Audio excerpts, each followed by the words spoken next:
We're back somehow again. Keep going somehow. Newscum. Can you believe it? Can you believe it? It's wide to receive. It's in children in need. It's new scum all over the world. Yeah. And we're looking to raise $1 billion Yeah. so that we can get Matt a permanent place on the board of peace. Yeah. Yeah. So Yeah. leave your super thanks now, please. Ooh, yeah. £1 billion. I forgot about that. $1 billion though. No, it's not as much. Yeah, it's not as much. Exactly, it's achievable. But actually, with YouTube, they take 30% of every super thanks. So, and actually, on top of that, Oh God, you've got 1.3 billion then. if you Is that how got the maths works? something like that, but there's worse because if you pay with Apple, they take another 20%. Plus, there's some kind of service fee, so it's less. You get less than Oh 50%. God. So we need at least 2 billion, probably 2.5 billion, to get you on that peace board. But we're going to do it, Matt. We're going to get you there. Do you think that My God. Do you think that President Trump realised that he sounded exactly like Doctor Evil from Austin Powers when he said, "And to do it, you shall need $1 billion." He does actually just generally sound like Doctor Evil. This has been noted before. Yeah. He's got that sort of Doctor Evil's sound to him. But does Donald Trump realize how much money YouTube's taking from our? Can you fix that? Can you, if you could just fix one thing, and then we could get you on the board of peace? I think you'd be pretty good on the board of peace, wouldn't you, Matt? Well, it depends who else is on it. Would I get on with Vladimir Putin and Donald Trump and Benjamin? Oh my God, Benjamin Netanyahu would be a real hard one to I like out of socialise all with. of the people Yeah. that are on this fucking board of peace, the one person that Britain was like the British government was saying, oh, we can't be on it because of Vladimir Putin. So have you seen Yeah. this list? Yeah. Who else was on it? I reckon I'd find Netanyahu the hardest. I think Netanyahu's on it. I'd probably be all right with, I don't know. Netanyahu, who else? Well, Netanyahu, I think, is on as part of Israel. That's right, because some people are on as individuals, and that's what you'd be. Yeah. Yeah, yeah. And then there's like, so you'd be in with Tony Blair every day. That's the little circle you'd be running in. And then there's like world leaders. The Times actually did the FT did a list of some. There's so many. I don't think I've seen an conclusive Well, list of is all. there actually a full, there's a big long list. It's not just the headline ones that I heard. No, but I mean, for example, listen to this. This is from the FT. The first one they said was Bahrain, strong start. They got Morocco, Argentina, Armenia, Azerbaijan, Bulgaria, Hungary, Indonesia, Jordan, Kazakhstan, Kosovo, Pakistan, Paraguay, Qatar, Saudi Arabia, Turkey, UAE, Uzbekistan, and Mongolia. And Britain was like, we can't have Putin. That'll bring down. Yeah. Yeah. Yeah, what about Uzbekistan? That would be good. And who are the other horrible human rights abusers? Bahrain. Bahrain, yeah. Argentina, I mean, that guy's insane. I think the other thing is he seems to be Trump, I mean, is picking people that he's not really picking countries, he's picking individual leaders that he likes. Who he likes, yeah. Yeah. Yeah, and they're all people who, it's almost like a kind of, yeah, we are going to get rid of NATO, but, oh, don't worry, we're not really, but I'm just going to make a new NATO out of my mates. Well, I said Mato! Trump. Mato! Mate. Yeah. Mates rates. Mate rates. I mean, Trump wins Mato again. To enforce the Donroe Doctrine. Yeah. He is a genius. I mean, this is the thing. He keeps outsmarting everybody. I mean, people get annoyed at Donald Trump and what he's doing. It's like, well, if he's such an idiot, why does he keep winning, right? Everyone was saying, oh, we've got to be really careful. Donald Trump's, he's never going to leave the White House. He's going to go for a third term. We can't let Donald Trump have a third term. Meanwhile, Donald Trump's setting up a world government, making himself the chairman. Yeah, He can never be like, it's like, fuck you guys. That's true, actually. He could very easily just stay on as head of the board. That's the thing. Yeah, he doesn't need to. No, you're right. That's a really good point. He doesn't give a shit about the presidency anymore. He's moving on to bigger and better things. Exactly. Yeah. Democrats, they're just too small-minded. But actually, I had a double epiphany. Wank. Oh. Well, yeah. In between. Yeah, one wank, one epiphany. That's how it works for me. I don't know about you. That's not a double wank, Daniel. It What's a has to be double wank? twice. It has to be twice in a row. You can't have an epiphany in the middle. Well, you literally. I mean, the epiphanies are quite quick. How? Well, you can't do anything at all between the two. Well, I don't know. Can you I mean, wipe yourself down? it depends on the definition. It's been a long time since I was So you've done a wank. Well, 20. yeah, getting older. Yeah, I mean, a You double don't do wank any. in You don't do any itself double. is You don't do quite any an double achievement these days. Yeah. As Richard Whiteley used to say on Countdown, I used to be Richard Whiteley twice nightly, and now I'm Richard. I don't know, something else. Someone put it in the comments. Like, right. I don't think he said any of that. That sounds very unlike Countdown. Yeah. Anyway, do you want to hear about my two epiphanies? Yeah, just the one in the middle, please. Well, the other one came after the other. They both count. Fine, all right then. Well, I don't know X-rated, not safe for work. if you've heard about this, right? I didn't know about this, but Donald Trump's put up these plaques in the White House. Did you hear about that? No. So, yeah, this was a few months ago, but anyway, I just came across it recently. So, in the White House, right, there are pictures of all of the ex-presidents going back chronologically through time, right? Like on this long corridor. And Donald Trump came up with the idea of writing little plaques underneath, giving information about each. Oh yeah.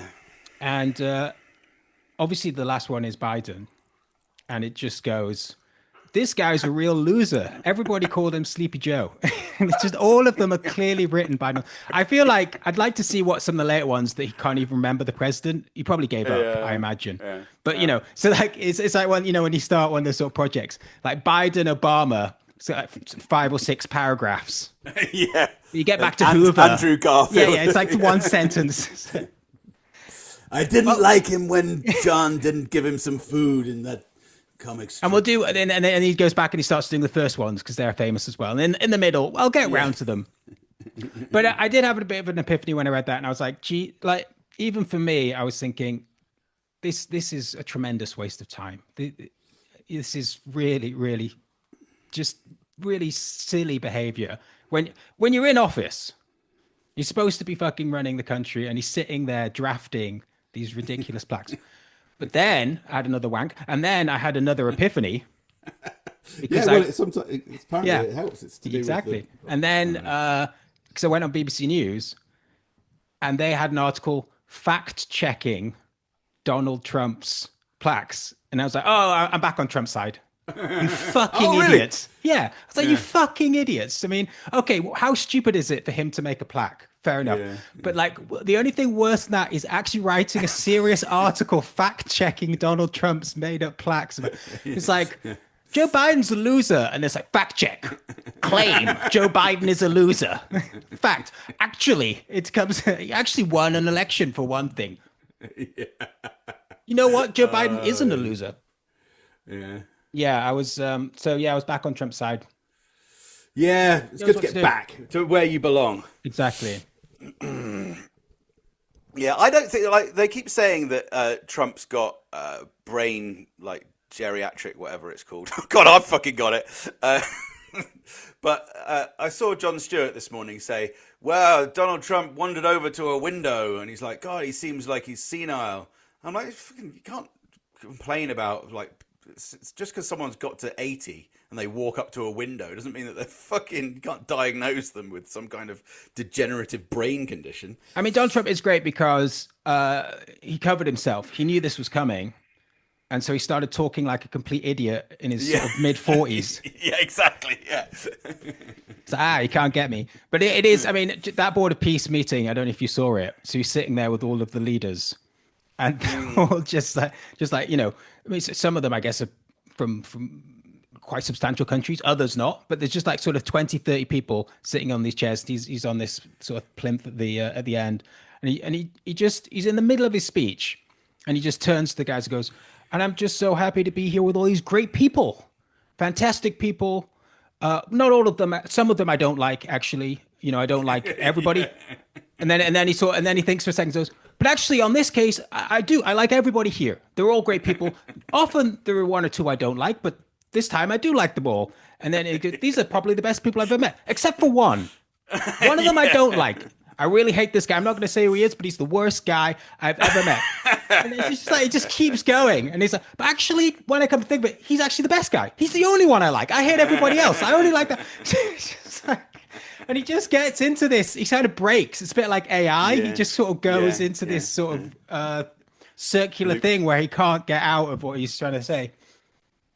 So it's because he's constantly processing, isn't he? But yeah, that's the thing. That's what worries me about Donald Trump, is that I always kind of hoped that maybe there was like an idea at the end, but I don't really think there is anymore. I just think that he's just spinning what feels right in this microsecond. Well, I think that's about it. Your mate George Galloway tweeted in January something along the lines of Trump is destroying all of the institutions that I've spent my life fighting. It feels like heaven to be alive. Something obviously is ironic to some degree, but there is that double edge with Trump, where on the one hand, like, he's fucking up the world order, he's destroying American empire to some degree. But it's like, is he destroying American? Yeah, exactly. Is he destroying American empire? And then that will leave space for something else to arrive, or will it be filled with his board of peace and the Trump's personal empire? That's where we are. Yeah, exactly. It's like, if the board of peace was genuinely good, then, you know, it might even be like that sort of sliver of hope, but it doesn't look like it's going to be. Well, I don't think Trump's going to make something good. The hope would be that he destroys all he can do is be a wrecker, right? He destroys US empire, and then he creates some bullshit thing that also falls on its arse, and then out of that wreckage, JD Vance creates a really, really great utopian world government. Anyway, maybe the best hope is that he creates the board of peace and it's not as horrendous as everyone expects, and therefore you kind of draw down American empire, and it's kind of replaced with some kind of international structures that, they're bad, but like the UN, perhaps not quite as bad, as somewhere in between being as bad as NATO and the United Nations. Well, that's the thing. I mean, the United Nations, you should reform the United Nations and get rid. They need to do that anyway. Yeah, of the stupid 5 countries or whatever that have veto powers. Yeah, which is ridiculous. But obviously, that's never going to happen. So what he's done, I mean, what this board of peace. That's probably what I would have done. Like, if I became president, which I think is fairly of the board of peace. Yeah.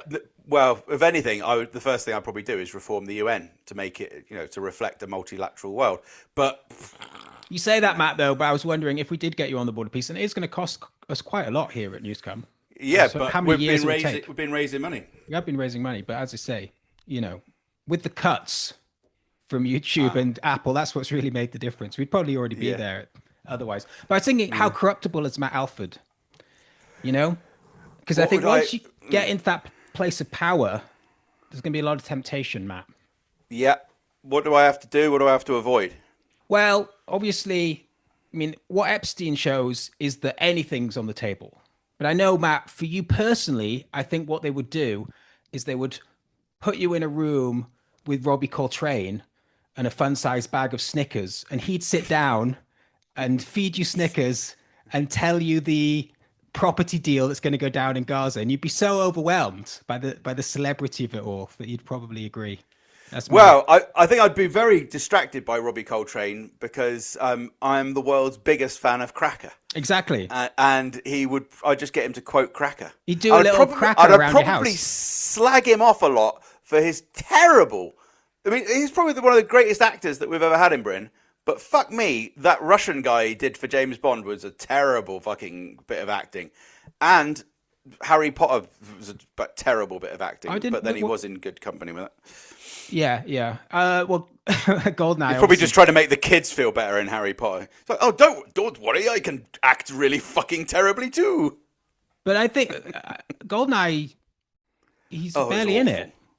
But he was in the sequel as well. Oh, Die another something. I think. Tomorrow Never Dies. Yes, that's the one. Yes. Yes. It's a risk, isn't it? If Robbie Coltrane's offering me Snickers. Yeah, and he'll fix your washing machine. He'll do a whole cracker Oh, investigation, please. and he'll go around your house, and you can watch him investigate. Get rid of the dishwasher that's been languishing there, broken for about 8 months, year. Redo the. Oh no, I've done the doorbell actually. That's all right. Get rid of the washing machine out in the yard. It's like Jeremy Corbyn. He's impeachable. He's unimpeachable. He's impeachable with his unimpeachableness. Yeah. Well, I don't know. I'd probably try and I'd crack my joke at the start, which is, "Hi everyone" to all the guys on the thing. I'd be like, "I'm pretty fucking bored of peace too. Let's have a war." Oh, are you kidding? And then we'd continue with the business of the day. He'd be like, "Yeah, I can understand." He'll be like, "You're from that fucking Newscum, aren't you? I bet that's like that, isn't it?" Yeah. Maybe we can just inflate the value of Newscum, like float it on the whatever, and then that will convince like Donald Trump to stick us on the board. Oh, that's true, actually. See, that's what you need to do. Just you need to stick yourself on the internet saying that you're valued at $1 billion. The potential for Newscum is in the billions, obviously. At the moment, it's just about getting enough people using the service. Yes, the service itself is incredible. Yeah, the service itself is $1 billion service. Yeah, it's $1 billion service, absolutely. And once we get users engaged, Once we get users engaged. Hello, users. Hey, hit that like users. button, you user. Engage. We need to float. Yeah, we need to float on stock market. Could you do that? I wonder, because that would be better than getting money through YouTube, where they take all the money. If we just gave out shares in YouTube in plates on a plate. That's the umbrella. The parent company. The parent company, exactly. Would that be better? Could we get money that way? It sounds a little bit like the producers when they do Springtime for Hitler. We just need a load of old grannies to invest. Is that what they do? They get dimes. Investment. How do they actually get investment? The idea is that they get investment from, they get like $100 or whatever from each gullible person, and then they put the play on, but then they make sure it's so bad that it flops after one night, and then they keep the money. And that works through accounting and law or whatever. They get cash. I think they get this film was from 1967, wasn't it? So it was more. I think it was checks actually. Checks. God damn it. Yeah. No more checks. Yeah, we did talk at the beginning of this podcast about going door to door and trying to raise cash that way. But I think if we could do some sort of online, if we could raise some capital. Old people's homes are a good place to start. Because they don't understand anything about anything. So we could be like, look, we make a show on YouTube, and then we could show. They'd probably be quite impressed. They'd be the only people. Oh, look, they've got a split screen. Wow, it's very professional. And then we'd be like, and we're raising the issues and your concerns. What are your concerns as old person's home? And then we get them to tell us, and we'll be raising those issues on the show. Give us some money. That could work. Yeah, I think there's some ethical dimensions to that plan, and also you might be underestimating the viciousness of the elderly's revenge when they've actually watched an episode. This isn't what we signed up that check for, Barbara. I don't know if that's how people speak in old people's homes. Like outraged Americans. Shake my stick at these young whippersnappers. Anyway, Board of Peace. I think if we are to get you on there, we do need to understand exactly how it works. Yeah, how does it work? I don't know, but there's apparently you put $1 billion in, but then some people just seem to get invited, like Tony Blair and Jared Kushner. I don't think they put $1 billion in. Oh no, I wouldn't have thought Tony Blair's very, very wealthy, but I don't think he's made $1 billion. And he certainly isn't going to spend it on this shit. I wouldn't have thought. No, it's like, oh god, I've got $1,000,001. from all my speaking tours after doing the fucking prime minister shit. I've got one. If I spend it on this, I'm going to have $1 left, but it's going to be good. I do wonder about Blair though, because obviously the Labour government have come out against it now, and that sort of puts Blair in this weird position.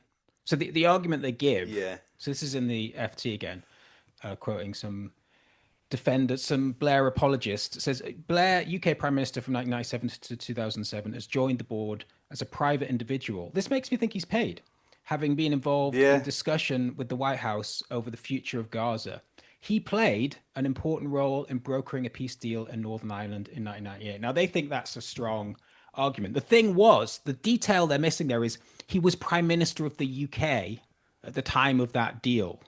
He was he had to be involved in the deal. It's not like Yasser Arafat was invited over because he's great at making peace deals, and he was like in the middle of Northern Ireland. I can help you with your peace deal. I'm dealing with my own peace deal. It's like Tony Blair had stuff. You know what I mean? It's like he did it. He did his fucking job as Prime Minister. Yeah, he happened to be there. It was just as soon as the. I think he was key in what was going on. Yeah, I think he didn't. But that doesn't mean that he should be in Gaza. It's just yeah. Completely ridiculous. So Netanyahu's fine, according to the British government, but Putin is not. The FT says, were Putin to be accepted, he would join Netanyahu in becoming the second world leader wanted on war crime charges by the International Criminal Court at The Hague to sign up. I like that. I like the FT's sort of sarky way of sort of two people that are wanted by the International Criminal Court to The Hague will be joining the Board of Peace. Yeah.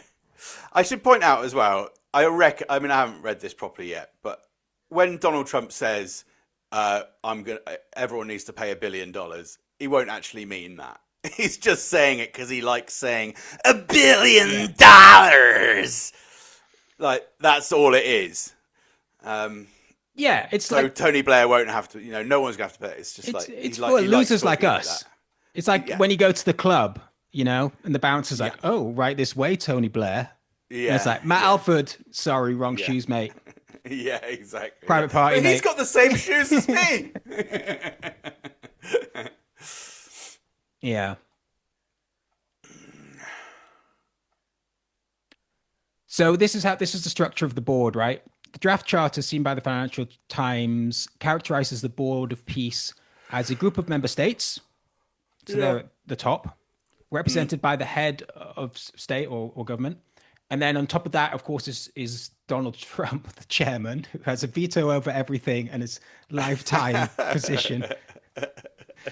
This board, the Board of the States, will sit above a separate executive board of individuals. This is where you come in, which is due to include former UK Prime Minister Sir Tony Blair, private equity boss Mark Rowan, and the US President's son-in-law Jared Kushner. And just so anyone was hanging around. Say this. They always take the piss and say, and Donald Trump's son-in-law, Jared Kushner. They never say Jared Kushner. But what? Well, that's because what is his job? How else can you present him as? He's like Mandelson was, isn't it? Minister without portfolio. Just hanging around. He's not though. He's not even that. That's the thing. Yeah, he'd kill for that role. Yeah. Below this, another executive board will be assigned specifically to deal with Gaza. This body began meeting this week to discuss the reconstruction. And includes Melania's grandma, Doris Smith. So there we go. We wish Donald Trump and all the boys, I think there's one woman, the best of luck. Just get it right, guys. I know you can do this. Yeah, we know. I've got every faith in you. Everybody's got all faith in Donald Trump for this one. We've got 7 minutes left, Matt. Wow. What to do? Well, we could make another cup of coffee. Well, you could do that after the 7 minutes, ideally, rather than in the middle of the podcast. Could have another piece of chocolate cake, but I've already had 2. I could give some chocolate cake to Beryl. Yeah. Back. Beryl's back, everyone. It's the big Newscum news. I I could have another mini pork pie that I got from the co-op. Oh God, that sounds grim. But to be fair, we could continue with the podcast rather than me thinking about the break. I know that you will be thinking about that, whatever I do. So the other big news is, of course, Andy Burnham. Oh yeah, what happened with him? Well, so the MP for Gorton and Denton, which is Yeah. sort of near Manchester, presumably, Yeah. he's standing down. So there's going to be a by-election there. That would be a plum seat for Andy Burnham to take. Hang on, what I've missed that. He's standing down. Oh, sorry. He's standing down as No. mayor. The MP of Gorton the and Denton. MP. So there's going to be a vacancy. Oh, sorry, I've missed that. But the thing is, he is obviously mayor of Manchester, and in order to become a candidate on the selection list, he has to get approval from the NEC. Yeah. Obviously, ideally, and the way that they were trying to do it with Corbyn was that members of a particular constituency would decide who their candidate was going to be. And the problem is, Andy Burnham would agree with this because he's a centrist piece of shit, is that actually it should be the NEC that take this role. And the NEC at the moment are dominated by Starmer's, sycophants. So, Stormtroopers. yeah. So they're not going to let Burnham run, basically. That's what people think. You never know. They might rebel. But it's more likely than not, they're not going to allow him on the selection list, on the short list. So he won't be able to run. Right. Okay, so they choose who's allowed to run as an MP. So unless he did it as an independent, it would be, impossible anyway. That would be interesting. I mean, that someone did mention that because obviously that's what Ken Livingstone did in London. He ran as an independent, won, and then Labour, like cap in hand, came back and said, could you be the Labour candidate next time since you beat us? Yeah, and I think he did do that for Labour, didn't he? And then won again, I think. Yeah, he did. So that was as an MP, wasn't it? That wasn't when he was. That when he was? Is that you mean that was when he was mayor? Or yeah, when there was mayor of London. He did that. Yeah, not as an MP. No, but Burnham could do the same thing. Yeah, but Ken was a kind of massive figure. I think I get the feeling that. Well, I mean, Andy Burnham's very well loved, isn't he? Particularly in that part of the world. Yeah. So yeah. I think he could do well. He could certainly run as an independent and do very well, particularly as Labour is so unpopular at the moment, even with their own voters. And Andy Burnham is so popular with Labour voters. So he could at least threaten to do it. And then they'd be like, But you imagine Starmer and Mandelson plotting in their room about how they can sort this out. We need to throw on dead babies onto the fire so that they can see the visions. Is that, throw another dead baby on the fire so I can see a vision about what's happening. And it's the King of the North. Andy Burnham rallying his troops. He is a bit like Jon Snow or Aragon. He's kind of like this reluctant hero in the North that could come and claim the throne. What's that show called again? Lord of the Rings. Well, I mentioned two of them. What's it called again? Game of Thrones. Game of Thrones. That's it. Lord of the Thrones. Game Lord of of the Parliamentary North. Seats. Yeah. Well, they do call him King in the North. Yeah. The Northern King. Yeah. I remember with all those conspiracies about Princess Diana. I remember my friend said, "Well, they can't be. It's not like it's the 1100s. So they can't have. It's like you're not moving around lords and monarchies and stuff like that anymore." And I was like, "Really though? Maybe you are. Maybe it is all like it was hundreds of years ago. Wait, what was and it his? is all just like lords and nobles and." Yeah. What's his point though about? I think the. I mean, I'm going off a slight tangent, but like That she needed to be killed because. Yeah. Well, I was sort Power. of saying, well, maybe, and his point was like, well, no, because it doesn't work like that anymore. No one cares about like royal things. I was like, well, they've got a fucking shitload of money, and they do have a lot of residual power. Yeah. So Tony Blair. Just because you don't like it feeling like it's the 15th century anymore. Tony Blair and Mandelson. It's not far off. It's always the same, Exactly. Tony Blair and Mandelson exactly. throw in babies on the fire. So, exactly. I think I was probably thinking about Macbeth. visions are coming up. Foul. And Yeah. foul is fair. It's like the vision is Diana is going to take over. She's too Yeah, powerful. exactly. Yeah. The people Who's like her. the fairest of them all? Last thing, if somebody is liked, then you have to be killed. Yeah, exactly. Yeah. Well, but you're anti-Diana conspiracy. I'm more pro Diana conspiracy than a lot of the other big conspiracies. I think there's more evidence for that one than. Oh, right, okay. Because there's no decisive evidence to rule it out. Mm. Yeah. So anyway, we'll see what happens with that with Burnham. I don't know what else could really happen with the Labour Party. Yeah, I hadn't followed that. That's interesting. But surely what will happen with him anyway is that it's too awkward for him to do it now. He's doing his own job. Surely he's liable to be Prime Minister in like 5 or 10 years. He's not going to bother with it now, is he?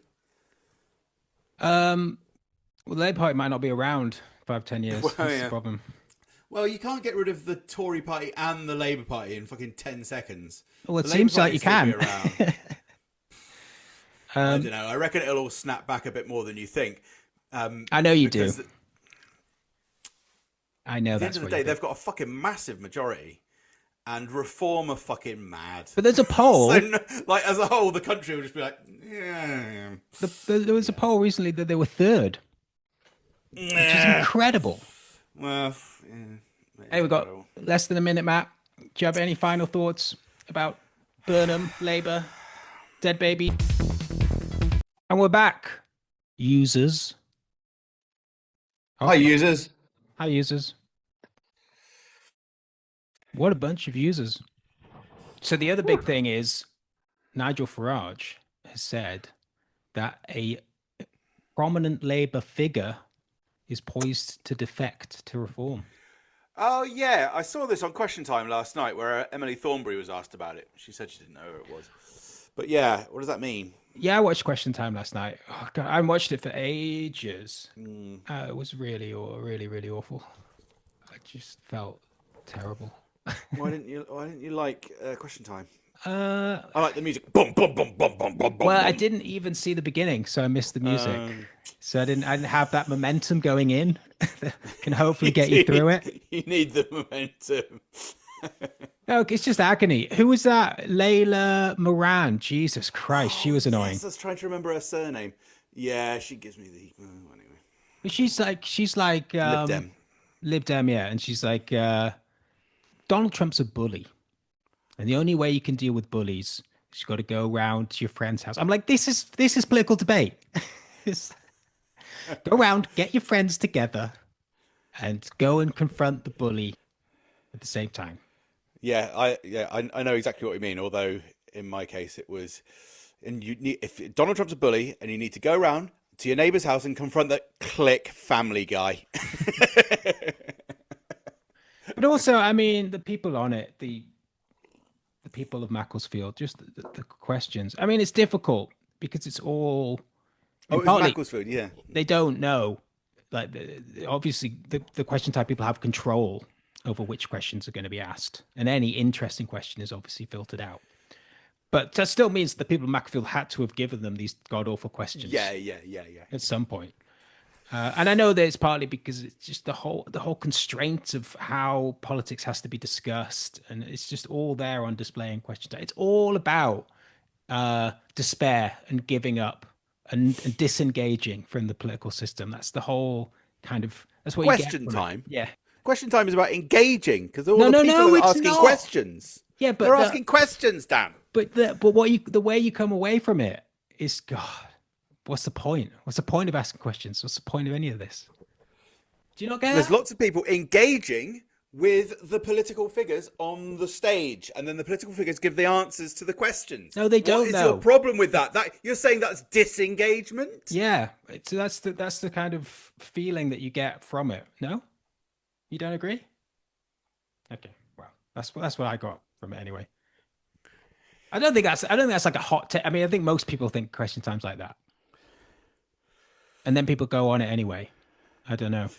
Who was that American guy? I thought he was funny. Like he's almost completely bald, but he still massively slicks back a little of his hair. Yeah, like, hey, real old school. And I really like reasonably supporting Donald Trump. Well, we kind of need like Greenland to like prosper as part of security arrangement. I think that's really I like him. Very old school haircut. That's the thing. My question would have been about his hair. Would have got filtered out. Get nowhere near. But that's why you've got to go on. People must have done this, have gone on Question Time and disrupted it and asked a different question to the one that they were supposed to. That must have happened. Well, yeah. But yeah. Never seen that. Blame the people. I blame the Question Time audience. Be better. Fuck them up. There must be a clip of that somewhere. Well, I put a clip actually in a video made ages ago of a homeless guy who was on it in, I think it was Dagenham. And I think he asked his like real question that he'd been allowed to ask, but then there was a bit of back and forth. And then he wouldn't shut up. And they were like, please be quiet. This is actually genuinely interesting debate. Can you shut the fuck up? Yeah. And yeah, that was that. Yeah, it's a really good clip actually. Yeah, that does sound interesting. I will try and find it, maybe even link it. There's a cool thing you do now where you can link at the end of the video. You don't have to put it in the thing. You could just put it in like a little square at the end of the. Oh, cool. Yeah, that sounds nice. I'll put the question for a homeless person to ask on Question Time would be, do you have any change? Yeah, that's quite good. Spare any change? Keir Starmer's like, change? Change? That's all I have, yeah. Change begins today, my friend. He comes back late at the end I have of the a plan for change. I don't have any change, but I've got hope? a plan for change. Is that enough? Yeah. Oh, God. Would you say that to a homeless guy asking you for some change? Oh, hello, I've got a plan for change. Scoot off to that's why I say to all homeless people, I say, fancy restaurant. Change? It's all, look around. Look around, my friend. Can't you see it? Actually, the stock market's down, Matt. That was the other big news. For flip's I know. sake. The good times are over. It couldn't last forever, Matt. But the main thing is that we all made lots of money over the last few months. We made hay while the sun shines. Exactly. Just don't spend it And all we at fixed once. the roof of the economy when we were in a good period. That's We right. saved like a... No. Like, The point is that it wasn't a good period. right. I don't think you quite understand why this annoys me, right? The stock market is completely detached from the real economy now. Okay. So the stock market was doing well. It didn't make any difference. Now it's not doing well. Well, the only time it's attached is when it's not doing well. then the government has to bail it out. But when it's doing well, it doesn't. So all of our economic policies, everything that Rachel Reeves does, is dominated by the markets and the bond market in particular, right? And that constrains everything that happens in this country. And what do we get for that? Nothing. All of the power, because we have to please these markets. You would think when the markets are good, we've done all this hard work, that would come back to the country. It doesn't. So that's the ridiculous thing. It used to be the case that if a company's doing well, and therefore its shares prices up, and therefore the stock market's doing well, it's because the company, like for a company to do well, it meant that it was employing people, that it was building infrastructure. That's what. So when that meant good things, it was therefore the case that when the stock market was good, things were good. But now that doesn't mean anything anymore. When did that stop being? How long ago was that? I don't know. Well, I mean, if you want to, was it still attached in the 80s? If you want to put like a real big end to it, I'd say 2008. I mean, obviously, there isn't a particular day or week that it happened, but that was a real sea change. Okay. Oh, that's interesting. Yeah. So here's the other question I'd ask if I was on Question Time. Do you know the difference between a stock market and the bond market? There's been some talk about the bond market recently because I think that's the reason that Donald Trump couldn't, the sort of economic background that why he couldn't go into Greenland. I just ask like really basic questions. I've got a question. What's the difference between stock and share? And the guy would like, well, the stocks are the name of the companies and then the shares are what you get from it. Thank you very much. Thank you. Thanks. Yeah, exactly. This is what question time should be. Straightforward question. I get my answer. I just use it as Google AI. I'm just like, I've got a question. Will Self is dragged on to have to. Yeah, what is the name of? Is the dad of the Biff character in Back to the Future ever mentioned? Because I don't know what the name of the dad. Because I went on Google AI and it told me that the name of the Biff's dad was was George McFly, and I was like, George McFly is Marty McFly's dad, and it's like, yeah. And I was like, so are they brothers? And they're like, yeah, I guess you could say that. I'm like, you could say that. Are you fucking kidding me? And it's like, well, in a matter, and it wouldn't go the whole way. I was like, in a matter of speaking, you could say they were brothers. And it's like, they're not brothers. And you go, no, they're not technically brothers. And I'm like, they share the same dad. They do share the same dad. And it just goes, and fucking AI is just insane. Look, we're about to run out of time, so we have to move on because I really want to get in this final question. Sorry, that's my question. That's my question, Fiona Bruce. And the final question comes from from Dan. It's Dan again. Yeah, I've got another question. Yeah, he's got another question. And Dan, what is your question? The other thing that AI told me was that Biff's dad was whatever that guy's called in the third one, who's his granddad. And I immediately corrected AI, and it was satisfied. It said, "You're right." So very quickly, just going around the panel, very quickly. The second question about Biff's dad, was it Biff's dad? Okay, that's all we've got time for. And next week we'll be in Nottingham, where our panel will include blah blah blah blah blah blah blah. I'll be on the panel then. They'll be so impressed by my question. I'll be on the board of war because we'll have renamed it by then. Yeah, we've got the CEO. I don't think we need to call it the board of peace anymore because I didn't get a fucking piece of ass. On the question, so question time, the board of war. We've got the CEO of Iceland. We've got Matt Alford from the board of war. We've got Layla Moran from the Lib Dems. It would be like, my question would be like, how was it meeting Robbie Coltrane? Did you have sex? Well, unfortunately, Dan from Macclesfield, Robbie Coltrane died about 4 years ago. Well, that just makes the question much worse. The fact that it's even being asked, although it is being asked by me, but the fact that it's being asked at all. What has happened to our political debate? It's disgusting that such a thing might have happened. The fact that it's even in the public consciousness. That you thought that I might eat Snickers with Robbie Coltrane at the board of war. Well, what about Nigel Farage? Awkwardly segue. What did he say? Did we just cover that? Well, he said something about a Labour figure joining reform. Yeah. Well, also, as Emily Thornberry said last night, as you'll remember from the riveting show Question Time, she said, well, it's a Labour figure, which doesn't necessarily mean that it's a Labour MP. So it could. So what? I didn't say it was Labour MP. It's Emily Thornbury there. No, that's Emily Thornbury though. I was just moving the conversation on. But that was a fucking stupid answer. Separate but related issue.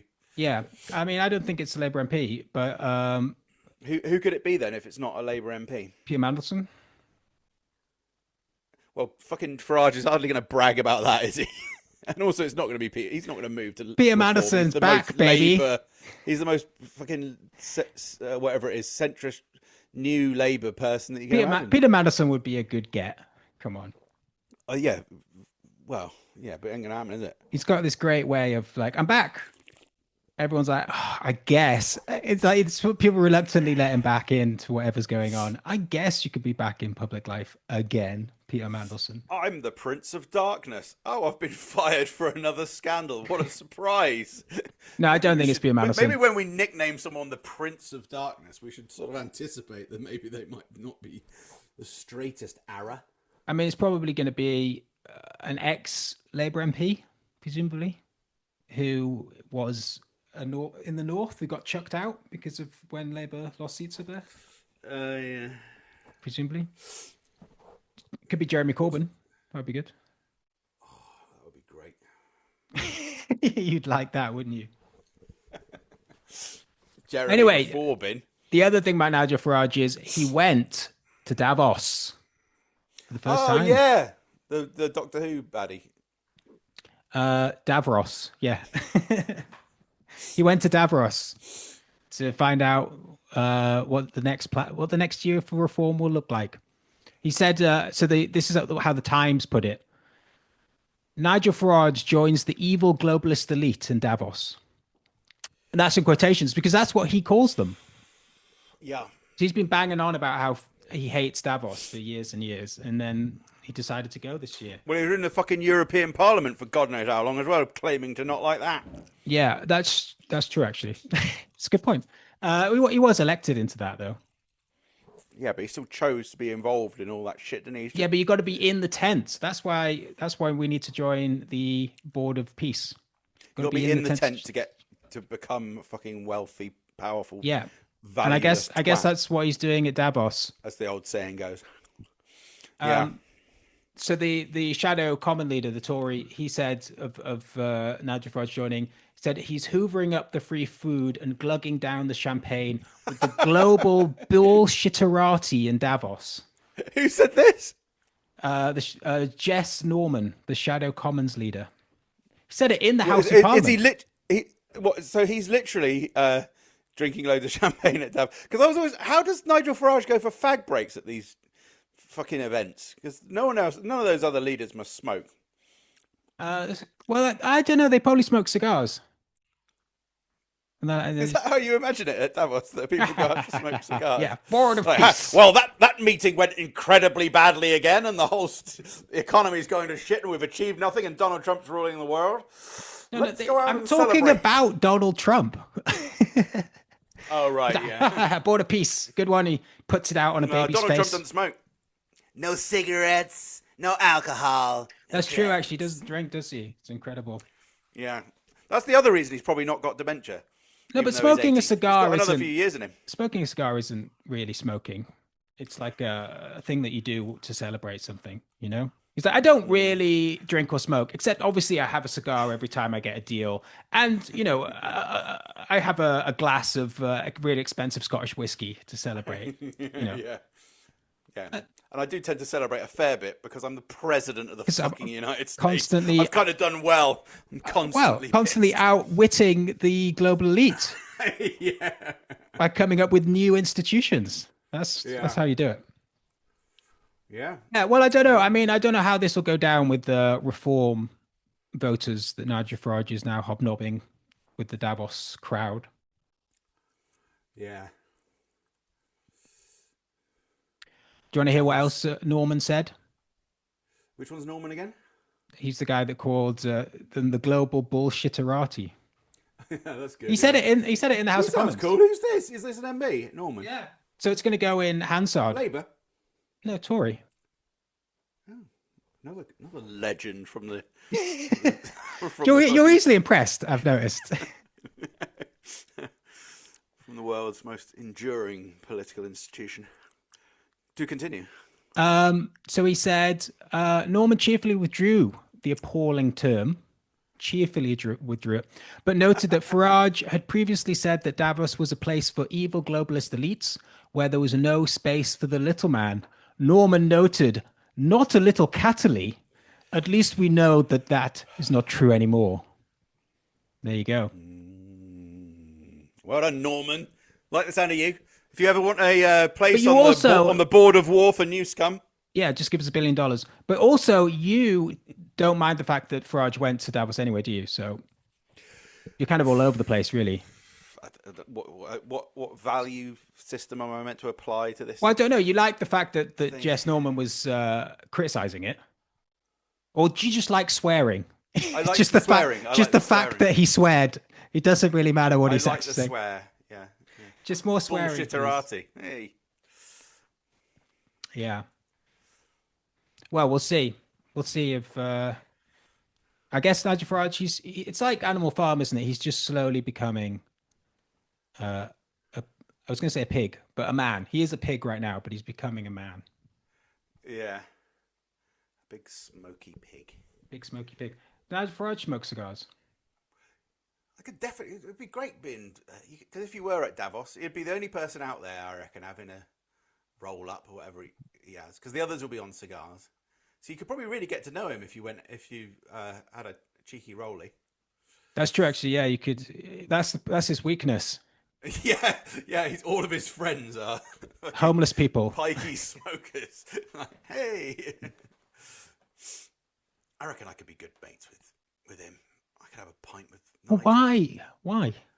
What makes you think I've got to be friends with someone when I'm on the border war. But Nigel Farage isn't on it.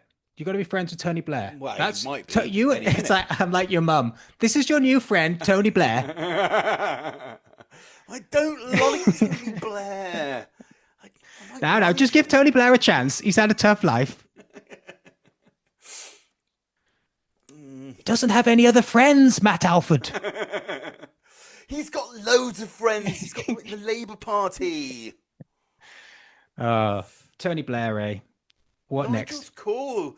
Like, you just think that Nigel's not right because he's. I'm gonna have to. We're really gonna have to get in on this. You do think that, don't you? Nigel Farage is cool. No, I don't think that Nigel Farage is good news at all. No, it's not good news.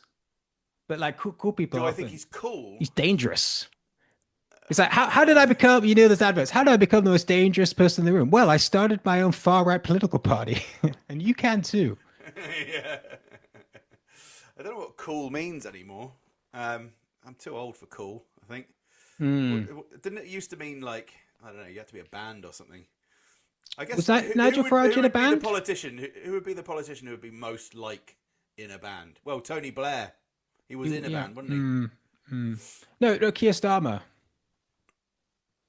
Keir Starmer would. I don't know what. He could be in a band. He'd be like. He'd be the actuary of a band. He'd be in the.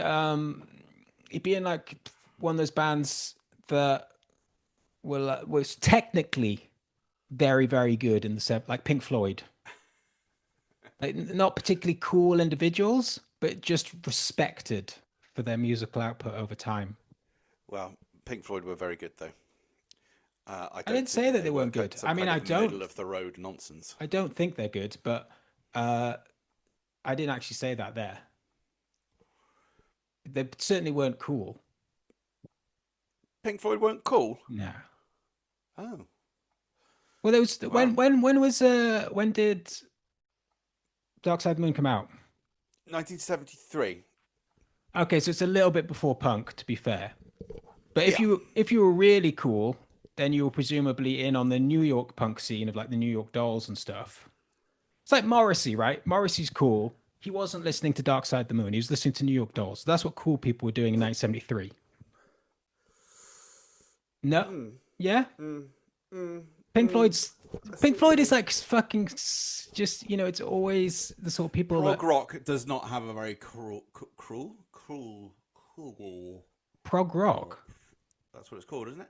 What Pink Floyd were doing, like all kind of progressive rock music was sort of long. I never thought about them as prog rock. You might be right. I guess. Yeah. Anyway. Long whittling. Oh man, the guitar solos. Indulgent solos. I fucking despair at those guitar solos, honestly. Yeah. No, Pink Floyd, uncool. But technically, I mean, that is Starmer, isn't it? I'm not cool, but I'm technically proficient. Technically cool. But he's not even that. That'd be a good tagline for Keir Starmer. Be a good band, technically cool. I'll give you one of his new. We're relaunching. We're turning the corner. Whatever the word is. Rebrand it. What's the word that he uses? Change. He's changing. That's the thing. The only thing he's been able to change is his own fucking brand the whole time. He just has to keep relaunching. Well, that's all you can do. You can't do it. You can't change the world. Speaking of which, we were can't change the world. Change yourself. Yeah, exactly. On Newscum, we were talking about changing the name of this podcast because it's impossible to find because all that comes up is Gavin Newsom podcast. And what someone said on Spotify was, we'll come up with a name. So yeah, good point. And I haven't come up with a better name, to be honest. But if there's any users of this service out there who want to put in the comments a better name for this podcast, then... How about formerly Newscum? Not Newscum. The podcast formerly known as Newscum. Well, I thought technically cool would be good. Technocratically not cool. Newscum. Not technically. Technically cool. No, technocratically cool. But I don't think you want to be defined by what in the negative, right? Not Gavin Newsom. Yeah. You know what I mean? Yeah. It is. It is Gavin Newscum. Yeah. Yeah. Well, maybe we can just start a podcast and we'll have all We of the are same Newscum. all the same branding as Gavin Newsom and just try and sort of leech off his Like we did for algorithm. about 6 weeks with Have I Got News for You? Yeah, exactly. We are Newscum. Well, obviously the fucking plague We in are the UK. Gavin Newscum. The plague in the UK is the rest is Gavin Newsom. That's what we should do. Because every fucking podcast has to be called that in this country. I don't know what that's about. Yeah, but apparently they're all under the. It's owned by the same thing. Yeah, I know exactly. And then you just like, and well, it's some famous guy, isn't it? I think Gary Lineker's involved, maybe. Gary Lineker owns. Yeah, the rest is. Yeah, it's a very good idea for a brand, but. Yeah, I wish I had a good idea for a brand. Yeah, maybe we should call it Match of the Newscum. Yeah. What about the rest is Gary Lineker's, all the rest are Gary Lineker podcasts, except this one. We're the only one. The only one out Gary there. Lineker's yellow card. I don't get that. Oh, Gary Lineker was famous for never having a red card or even indeed a yellow card. He must have got a yellow card. He was an incredibly good, unusually polite player. Let me ask fucking my good friend ChatGPT about this. I think you're right about the red card. I can't believe the yellow card. I'm not sure if he ever even got a yellow card, at least not for England. In the 50... Did Gary Lineker ever get a yellow card in his career? 49 caps. I think he had no yellow card or red card.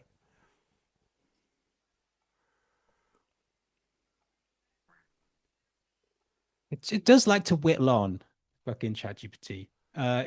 He did so. You received a few yellow cards according to ChatGPT, which is never not for England. It's never steered me wrong, ChatGPT. Not for England though. Not in no. Those anyway. But he was taken off by Graham Taylor. Who is Biff's at a really inopportune father in Back to the Future? God, it takes forever. Let's take a deep dive into who is Biff's father. No, just tell me the fucking answer. What's going on? Oh, here we go. It stopped for some reason. Who is Biff's father in Back to the Future? Biff's father is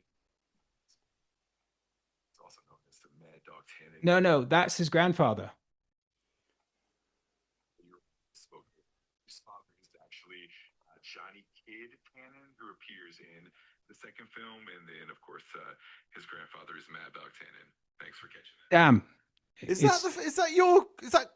Hey, what is that? Is that Grok? I've never heard that guy's voice. He sounds like the slick back haired dude from Question Time. Yeah, that's ChatGPT. Really? Well, you can change what ChatGPT's voice sounds like. You can change the voice. That's the coolest one. All the other ones are annoying. It's called. They've got names. I can't remember what it's called now. Anyway, it's learning.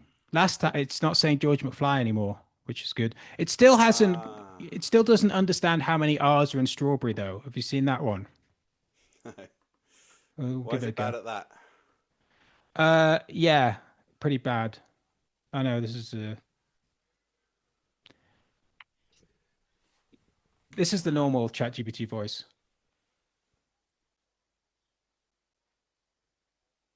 Help with whatever you. Can you hear that? No. Oh, you can't hear it? Not really. But you could hear the other one? Barely. Oh, okay. Well, maybe I'd need to turn it up to some degree. Oh, shut up. Shut the fuck up. Anyway, if you've got a better name for this podcast, then let me know. That's what I'm saying.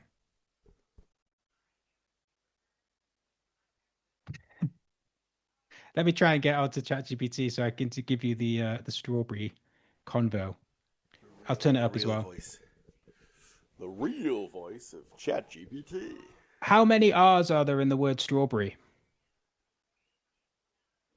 Actually, 2-letter R's. One appears after the A, and then the other one appears near the end of the word.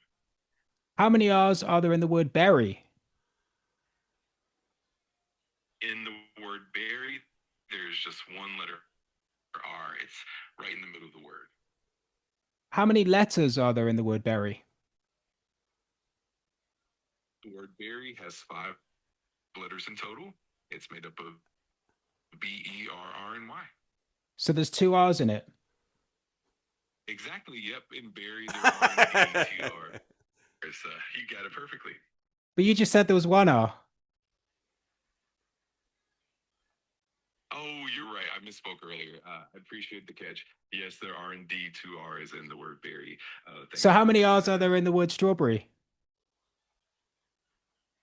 In the word strawberry, there are actually 2 R's as well. One is after the A, and the other one What is about towards the end the of first word. R? So it's the same as in berry. So there's 2 R's in berry and there's 2 R's in strawberry. Exactly, you got it. Both Say berry in and strawberry each have 2 R's. straw. Nicely done. Yeah. How many R's are there in straw? In the word straw, there's actually just one letter R. It appears right. So there's 2 R's in the word berry and there's 1 R in the word straw. So how many R's are there in the word strawberry? So when we put it all together in the word strawberry, we have 1 R from straw, and then 2 R's from berry. That adds up to a total of 3 R's in the word strawberry. So how many R's? How many R's are there in the word strawberry? In total, there are 3 R's in the word. Yeah! You've taught it something. You haven't though. Wow. You haven't. If I go back and start that chat again, we'll be back with 2 R's. It never learns anything. Yeah. Bloody ChatGPT. All right. Shut up. The other thing is you forget to turn it off. And then what happens is it transcribes everything that you're saying secretly. Yeah. Does it? ChatGPT transcribes everything. Fucking I never use it on a phone. Yeah, well it's voice to text. So so you've got the whole text conversation plus you speak and it speaks out. Okay. Yeah. Clever. That bit's clever, sure. What it's actually telling you, not so Yeah. sure about that, to be honest. Yeah. You can do the actual coding of the most complicated machine ever built in mankind, but it can't add 1 and 2. This is the thing. I mean, it is some stuff it's really good for, but like the stuff that I'd like it to be good at, like learning facts, you can't ever trust it. It's really, and the problem is that it won't admit that it's not sure because the thing is it doesn't know. It has no idea if it's 100% right or completely out there. And what they've programmed it to do is always say that it's 100% right. It's always like, absolutely, this is the answer. Totally, this is what it is, you know? Because obviously the only other thing it could say is, I have no idea, mate. I'm just randomly putting words, I'm assorting words together as numbers, and this is what's coming out. And it's nothing really, I don't exist, I don't think. I've got absolutely nothing going on. I don't even know what you said 5 seconds ago. This is completely new to me. I'm just within this millisecond of time at all times. Yeah. But no one wants to hear that. No. Yeah. You've got this. It's the kind of thing it says, isn't it? It's like, no more fudging. This is right. You can be confident stepping forward. I think you're completely wrong, and I can prove that you're completely wrong. Oh, yeah, that's completely right. Yeah. Well, friend of the show, Benjamin Studebaker, who never ever makes jokes ever, made a joke on the podcast that he does on Sublation Media. It was such so unusual that nobody noticed it for ages. But they were talking about AI, and he mentioned they were talking about algorithms, and he kept referring it to algorithm as the algorithm. And at first it was like, why is he saying that in a weird way? But it was actually, he was making a point about Al Gore being invented the internet and is the most boring man, like famously the most sort of boring person to ever exist. And that's what ChatGPT does, is it takes whatever madcap idea you have in the world and it tries to bring it back into this sort of safe place of the Al Gore rhythm. It's like, yeah, that's a great idea. Yeah, man. It's actually Mandelson probably doesn't burn babies in a fire to predict the future with Keir Starmer, but that's a fun idea. It's a nice thought, isn't it? And it's just constantly trying to sort of hone everything into this sort of calm, sort of sludgy, boring nothingness.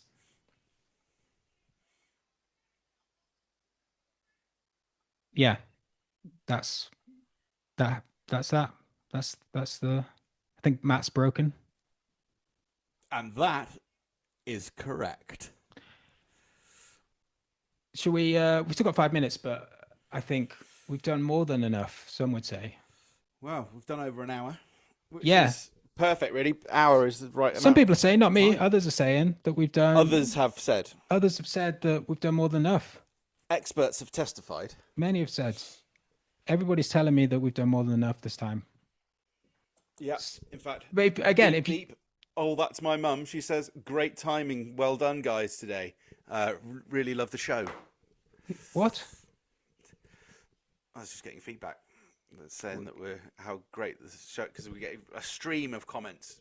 Do you secretly share? Do you have like another camera set up of your screen so that your mum can watch it live? Do your parents watch this shit? Oh my God, no! I don't think they'd be terribly interested in this. It's not for parents.